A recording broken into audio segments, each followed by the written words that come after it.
Comment réagiriez-vous si vous étiez tranquillement à une terrasse d'un café, que soudain, à la table d'à côté, vous étiez certain de reconnaître Xavier Dupont de Ligonnès, l'homme le plus recherché de France? C'est ce qui est arrivé à Romain Puertolas, ex-policier. Il va tout nous raconter.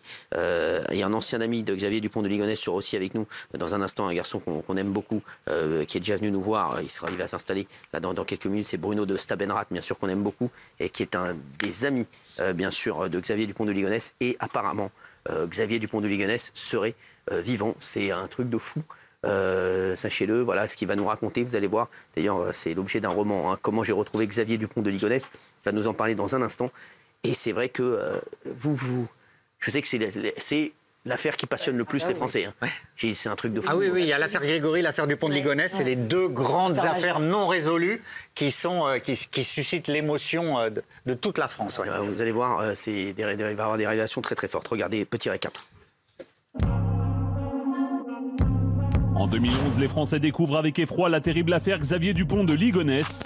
3 corps et même un 4e juste à l'instant ont été découverts. 13 ans plus tard, l'homme suspecté d'avoir tué toute sa famille n'a toujours pas été retrouvé malgré une fausse piste en 2019. L'information de cette soirée, l'arrestation de Xavier Dupont de Ligonnès. Cette affaire non élucidée laisse perplexe de nombreux Français. Si certains pensent que Xavier Dupont de Ligonnès est décédé, d'autres estiment qu'il est toujours en vie. Romain Puertolas vient de sortir un nouvel ouvrage dans lequel le romancier revient sur cette affaire et déclare que le meurtrier présumé ne s'est pas suicidé. Alors Xavier Dupont de Ligonnès serait toujours vivant, un de ses amis et un ex-policier qui a enquêté s'exprime dans TPMP. Merci Romain Puertolas, ex-policier, écrivain, auteur de ce roman. On va vous dire des choses incroyables ce soir. Comment j'ai retrouvé Xavier Dupont de Ligonnès, vous allez nous en parler dans un instant. Et un garçon que j'adore, vous aussi, hein, je vais vous adorer, c'est sûr. Déjà, j'adore votre livre. Donc déjà, mais Bruno de Stabenrath, qui est déjà venu nous voir plusieurs fois, écrivain. Et Bruno, c'est vrai que c'est toujours un bonheur de t'avoir. Merci. Tu es un garçon que j'aime beaucoup. Voilà. Bruno, déjà, tu nous avais déjà parlé, mais comment tu avais rencontré Xavier Dupont de Ligonnès, toi? Quand on avait 16 ans, on était en terminale ensemble à Versailles. Ah, c'est ça, ouais. Et puis on habitait dans la même rue, on avait la même moto et on aimait les Beach Boys, Elvis et on est devenus, tu sais, c'est comme un coup de foudre d'amour, quoi. Vous étiez vraiment potes? Hein? Vous étiez vraiment potes? Ah bah oui. Et puis pendant des années, on s'est vus régulièrement. Mes parents étaient à Versailles, les siens aussi. Et puis voilà, et puis jusqu'en 2008. Ouais. Je crois que c'est la dernière fois où je l'ai vu, c'est quelques années avant les crimes, quoi. Alors les crimes, oui, et on va... 2011. Exactement, ça c'est 2011. Hein, donc, est-ce que, juste avant qu'on ait les infos de Romain et les tiennes aussi, parce qu'il y a des grosses infos ce soir qu'on a appris notamment dans le livre, juste, il était comment? Est-ce qu'il c'était un garçon normal? Ou est-ce que tu te disais c'est un mec qui peut faire un truc de fou? Non, il était aussi sympa que toi. Ah ouais, oui. Ça me fait peur, ça. Ah merde. Sinon, il n'aurait pas été mon ami. Pas vraiment, mais genre, ouais. C'est un mec normal, enfin, très sympa, très, avec beaucoup d'humour. Enfin, c'était un vrai copain, quoi. Tu sais, c'est difficile de... Alors, c'est vrai qu'il y a des... on ne peut pas savoir la vie mystérieuse. Et, tu sais, le jardin secret. Bien sûr. Quand tu parles avec les flics, ils te disent, quand tu regardes l'historique, Internet, tu vois, des gens ou des gens qui sont accusés, tu découvres des vérités. Xavier, il y a forcément une part d'ombre que je ne connaissais pas. Alors, mais avec moi, il a toujours été génial, quoi. Alors justement, il y a vraiment des trucs de fou. On va en parler, parce que dans le livre notamment, on a appris même cette histoire de trouble. On va en parler dans un instant avec Romain. Et c'est vrai que même physiquement, quand on voyait Xavier Dupont de Ligonnès, on se disait c'est notre conseiller financier, quoi. C'est un mec, voilà, il était comment avec les filles, avec tout ça, quand tu étais avec lui?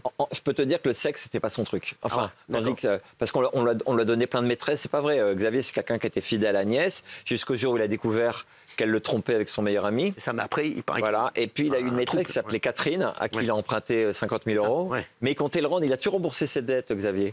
Toujours, ouais, c'était, voilà. Alors, on va. Mais le sexe, c'était pas son truc, quoi, voilà. Quand, vous le reconnaîtriez physiquement? Ah oui, bien sûr. Oui, parce qu'à mon avis, il a dû faire... Il fait 1m80, là, il est un peu tassé avec les années, mais le regard, la voix... Parce que, en fait, la seule chose qu'on connaît de Xavier, de vivant, c'est sa voix. C'est le dernier message qu'il laisse à sa sœur, le soir où il va y avoir les crimes. Où il dit, on était au Cinoche, on était au restaurant, là, je vais coucher les enfants. Il dit ça, c'est horrible, parce qu'on sait que dans 3-4 heures, il va les tuer. Mais il n'y a pas de vidéo. Donc les gens le voient partout et nulle part. C'est fou cette histoire. Il faut leur merci Romain aussi d'être avec nous. Romain, vous allez nous raconter une scène du livre. Vous avez l'impression de voir Xavier Dupont de Ligonnès à un café en Espagne. C'est quoi cette histoire? Alors non, c'est pas un café, c'est sur la terrasse de chez moi. En fait, je vis dans le sud de l'Espagne. D'accord. Et en fait, un matin, sur la terrasse de mon voisin, je vois un homme qui ressemble énormément à Xavier Dupont de Ligonnès, en peignoir blanc, en train de regarder la mer, en train de boire un café. Et c'est quelque chose que j'avais déjà dit plusieurs fois à ma femme, c'est-à-dire ici c'est parfait. En Espagne, il n'est pas connu du tout, l'affaire n'est pas connue du tout. Il faut savoir que hors des frontières françaises, ce n'est pas du tout connu. Et donc d'un coup, je vois cette personne. Donc effectivement, mon voisin qui loue sa maison sur Airbnb, donc plausible. Je commence à inquiéter un peu. Finalement, non, ça donne rien, c'est pas ça. Mais le romancier qui est en moi voit tout de suite en fait une histoire. Je me dis, qu'est-ce qui se passerait si vraiment c'était arrivé? Et je pars sur cette idée de roman. Le roman commence comme ça. C'est en même temps un roman et une enquête. Et effectivement, c'est un roman, oui. Exactement. Avec une vraie enquête que j'avais fait à partir des années 2011. Et j'ai repris, en fait, cette véritable enquête avec de véritables éléments. Et je les ai mélangés à ma connaissance de la police aux frontières et je les ai mis dans le roman. Il y a des éléments incroyables. Alors déjà, dans votre livre, vous relatez le comportement intrigant d'un des meilleurs amis que Xavier Dupont de Ligonnès, Michel Rétif. C'est un des éléments qui vous intrigue le plus. Le 6 avril 2011, alors que Dupont de Ligonnès s'emploie à cacher les corps et qu'il a désactivé son téléphone, son ami parvint à le joindre. C'est le dernier coup de fil qu'il a eu. Alors c'est quoi cette histoire? Parce que ça déjà, c'est un truc de fou. Le téléphone est éteint toute la journée, et puis vous avez, il active le téléphone vers 21h45, je crois, et il y a une conversation de 25 minutes avec cette personne-là, son meilleur ami, et ensuite il rééteint le téléphone. Donc déjà, première circonstance, première coïncidence vraiment énorme. Et la deuxième, c'est que quelques jours plus tard, du 13 au 15, on va avoir les deux téléphones de ces personnes, donc Xavier et son ami, qui vont borner dans la même zone de Roquebrune-sur-Argence. C'est-à-dire qu'ils arrivent au même endroit le 13, au même moment, et ils repartent le 15, donc Ligonnès disparaît, et son ami rentre chez lui à ce moment-là. Donc là, on a vraiment des indices concordants et graves de penser qu'il y a eu quelque chose. C'est qui Michel Rétif pour lui? Son meilleur ami, mais c'est... Oui. C'est quoi? C'est vraiment son... c'est son meilleur ami, c'est son frère, entre guillemets. C'est vraiment quelqu'un qui est avec lui. Pourquoi? Alors, les enquêteurs, c'est ça qui est fou, je vous le dis à 20h58 en direct, c'est que les enquêteurs ont interrogé Michel Rétif et il dit juste non, en fait ça a duré quelques secondes et ils ont très vite balayé la piste de son meilleur ami, alors que là vous donnez deux éléments extrêmement troublants. C'est le dernier mec qu'il a eu au téléphone pendant 25 minutes.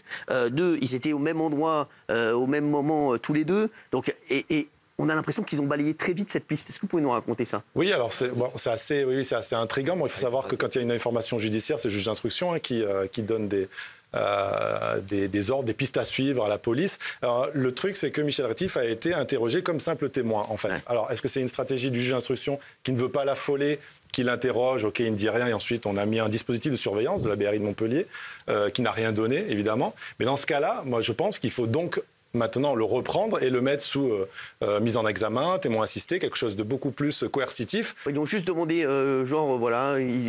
les auditions de témoins, ça reste, il n'y a pas de moyen de coercitif. Dans la police, on ne peut pas... Aller mettre la pression. Hein. Effectivement, et je pense qu'il faudrait savoir, il faudrait parler avec le juge d'instruction pour savoir pourquoi il n'y a pas eu ce moyen coercitif exercé sur cette personne, parce qu'on avait vraiment quelque chose... Alors, je ne dis pas qu'il est 100% coupable, je dis qu'on n'a pas été jusqu'au bout pour savoir. Alors, en tout cas, c'est très... Michel Rétif, ce qui est fou aussi, c'est qu'il met fin à ses jours là, le vendredi 2 mars 2019. Oui, donc là, il n'y a plus... un cancer. Oui, mais... Et Emmanuel Teneur est mort d'alcoolisme.